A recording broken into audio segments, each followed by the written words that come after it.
हर महादेव मित्रों, भगवान शिव कितने भोले हैं या तो हम सभी जानते हैं। कभी वह शिवलिंग के ऊपर बंधे घंटे को चोरी करने वाले को अपना भक्त मान लेते हैं, तो कभी पेड़ पर चढ़े शिकारी के यूं ही बेलपत्र तोड़कर नीचे फेंकने को उसकी भक्ति समझ लेते हैं। यही नहीं मित्रों, भगवान भोलेनाथ जिसके ऊपर प्रसन्न होते हैं वह उसे वरदान स्वरूप सर्वस्व प्रदान कर देते हैं। यही नहीं मित्रों, भोले भंडारी को यदि क्रोध आ जाए तो वह कितना विकराल रूप ले लेते हैं, इसका उदाहरण भी धर्मशास्त्रों में हमें पढ़ने को मिलता है।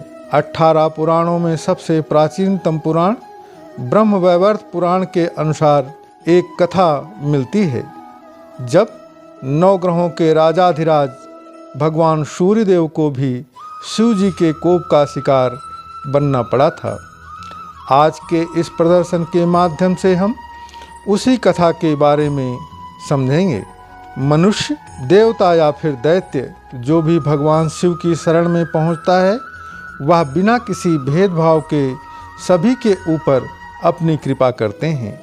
एक बार दैत्य माली और शुमाली ने भगवान शिव की बहुत कठोर तपस्या किया।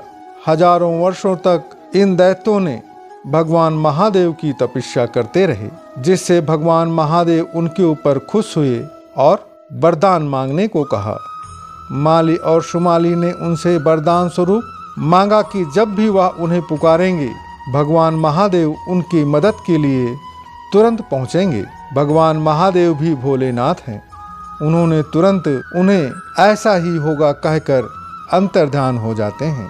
फिर क्या था, माली और शुमाली को जब भगवान शिव के द्वारा यह वरदान प्राप्त हो गया तो वह अपने ताकत के नशे में पूरे ब्रह्मांड में हाहाकार मचाने लगे। एक समय वह सूर्यदेव से लड़ने के लिए पहुंच गए। सूर्यदेव ने अपनी ताप से उनको झुलसा दिया और वह जलने लगे। यह देखकर उन्होंने भगवान भोलेनाथ को याद किया।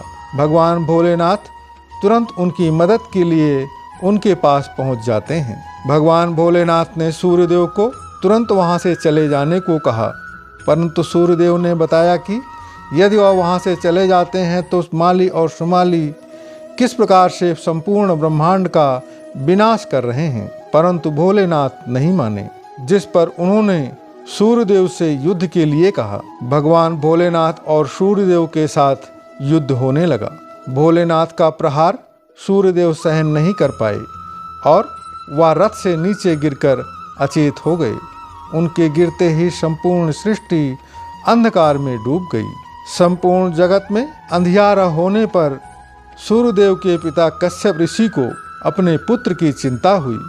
जैसे ही वह भगवान सूर्यदेव के पास पहुँचे तो उन्हें पता चला कि उनके पुत्र पर भगवान शिव ने प्रहार किया है।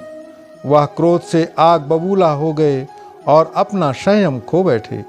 आवेश में आकर उन्होंने भगवान भोलेनाथ को श्राप दे डाला कि जिस तरह आज वह अपने पुत्र की हालत पर रो रहे हैं, उसी प्रकार एक दिन उन्हें भी ऐसा ही दुख भोगना पड़ेगा। वह भी अपने पुत्र के गर्दन को काटेंगे। कुछ ही क्षणों में जब भगवान शिव जी का क्रोध शांत हुआ तो उन्होंने देखा कि संपूर्ण सृष्टि में अंधकार होने से हाहाकार मचा हुआ है। उन्होंने सूर्यदेव को जीवन दान दिया। तभी शिव जी को ऋषि कश्यप के शाप के बारे में पता चला। उन्होंने सभी का त्याग करने का निश्चय किया। यह सुनकर ब्रह्मा जी भगवान सूर्य नारायण के पास पहुँचे। उन्हें उनके कार्य का दायित्व सौंपा। इसके बाद शिव जी, ब्रह्मा और ऋषि कश्यप सभी ने सूर्य को आशीर्वाद दिया और अपने अपने स्थान पर चले गए। जैसे ही सूर्यदेव अपने रथ पर सवार हुए और अपना तेज फैलाया, माली और शुमाली पुनः जलने लगे। तब ब्रह्मा जी ने स्वयं ही उन दैत्यों को सूर्य की उपासना का महत्व समझाया और कहा कि पूरी निष्ठा से उनकी उपासना करें। उनकी कृपा से वह पूर्ण रूप से निरोगी हो जाएंगे। तब माली और शुमाली ने ब्रह्मा जी के कथना अनुसार सूर्यदेव की पूजा एवं आराधना की। उनकी पूजा से प्रसन्न होकर सूर्य देवता ने उनकी समस्त शारीरिक व्याधियों का अंत कर दिया। मित्रों, यह ऋषि कश्यप के श्राप का कारण ही है जो भगवान महादेव को अपने प्रिय पुत्र गणेश के सर को अपने त्रिशूल से अलग करना पड़ा था। आपको हमारी यह प्रस्तुति कैसी लगी, कृपया अपने विचार को कमेंट के माध्यम से अवश्य व्यक्त कीजिएगा। धन्यवाद। प्रेम से बोलिए जय शिव स्वयंभू। हर हर महादेव।